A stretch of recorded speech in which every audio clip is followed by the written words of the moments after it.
I will not be, I would hope, out of order in saying that I read with great pleasure the references to Michelangelo and other great artists. I think that that is perfectly appropriate.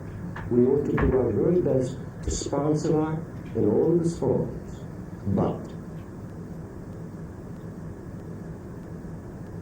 the question is, was what was done here done in a manner that safeguarded the rights of other artists, and indeed the group that is so seldom really represented, that really is so large as to have no constituency of its own, namely the public?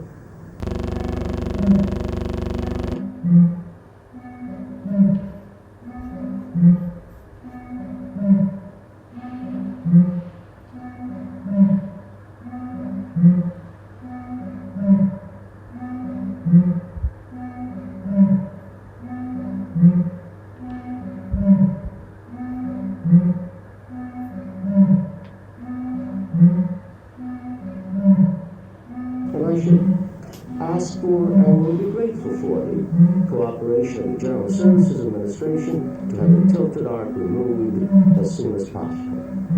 What is art and what is artistic expression is not the issue before us today. The issue is, what is the governmental responsibility in arriving at a decision to place art that is paid for with public funds in a public plaza or other public place? I emphasize that we are not concerned with private art paid for with private funds to be placed on private property. The public, however, that term may be defined, should participate in the decision-making process to purchase public art with public funds for a public place. It has also been suggested that the public did not choose to install the work in the first place. In fact, the choice of the artist, approval of the sculpture, and the decision to install it permanently in the plaza was made by a public entity, the GSA. Its determination proceeded on the basis of national standards, carefully formulated procedures, and a jury system to ensure the impartiality and the selection of art of lasting value. The selection of the sculpture was therefore made already on behalf of the public. The question then is whether a public decision can be reversed by this hearing after the fact.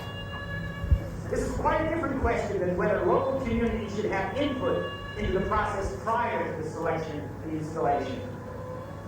My purpose is simply to highlight that the decision to place the steel wall was not made in accordance with due process, and that the request for its removal stems from the public's desire that the plaza should not have been altered, dislocated, and changed. At the request of the GSA, the National Endowment for the Arts designated a panel of experts to nominate artists. After a thorough screening of nominees, the General Services GSA Director invited me to submit a proposal. I was assured that the considerations of my proposal would involve objective, non-reversible procedures and agreed to participate in the process. My site-specific proposal for permanent sculpture was accepted after a jury's evaluation in Washington. The art officer of the New York agency participated in Washington in the process. It is inconceivable to me, as a government public servant of many years, and now as a federal judge, that the General Services Administration Art and Architecture Program and its decision makers did not obtain the views of responsible members of this federal plaza complex and the local community before erecting this steel barrier. The final decision to install tilted art was based upon GSA's full knowledge of the sculpture and the commitments to install it permanently. It was agreed through explicit commitments that the work would not be removed or dismantled. The tilted art totally obstructs the architectural beauty of the court, the Jacob K. Javits Federal Office Building, and detracts in the view of so many from the beauty, simplicity, and openness of the plaza and fountain. Some people are concerned with the sculpture blocking entrances to the Jacob J. Cabot building in the U.S. Court of International Trade. Months were spent building full-scale mock-ups on the plaza. Finally, I laid the curve out with paint and chalk and observed people walking in and out of the building. It was clear to me that the placement did not interfere with the access to the main entrances and exits of either building. Before the imposition of this steel wall, the plaza served as a pleasant and humane open space for federal employees, citizens of New York, and visitors to this great city. The plaza and fountain were designed for and enjoyed by the people who live and work here. Contrary to the original intention and purpose, the wall now intimidates and prevents everyone from fully utilizing the plaza. In response to GSA's request to build a permanent sculpture, I studied the Federal Plaza carefully and noted that half of the plaza was given to a non-working fountain. And it was my concern not to interfere with this space and the paths that lead to, from, and around the fountain. I also ensured that the remaining half of the space was left open for social functions of any kind. It is false to say the social function of the plaza is destroyed. It is false to say that, as Mr. Diamond has said, that it's impossible to use for the public and federal community to use the plaza. Also, the experience of art itself is a social function.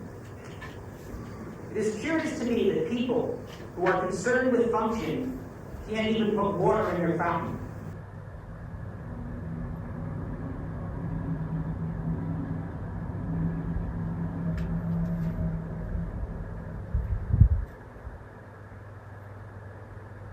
The group that is so seldom really represented, that really is so large as to have no constituency of its own, namely the public.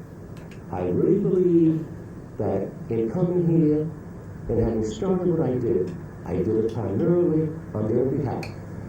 Mr. Diamond, I want to thank you so very much for what you have done, and as well as your distinguished panel for giving so generously of their time in listening to this. I am a great believer in due process. I've had my opportunity to speak. I thank you so much. The decision is now yours.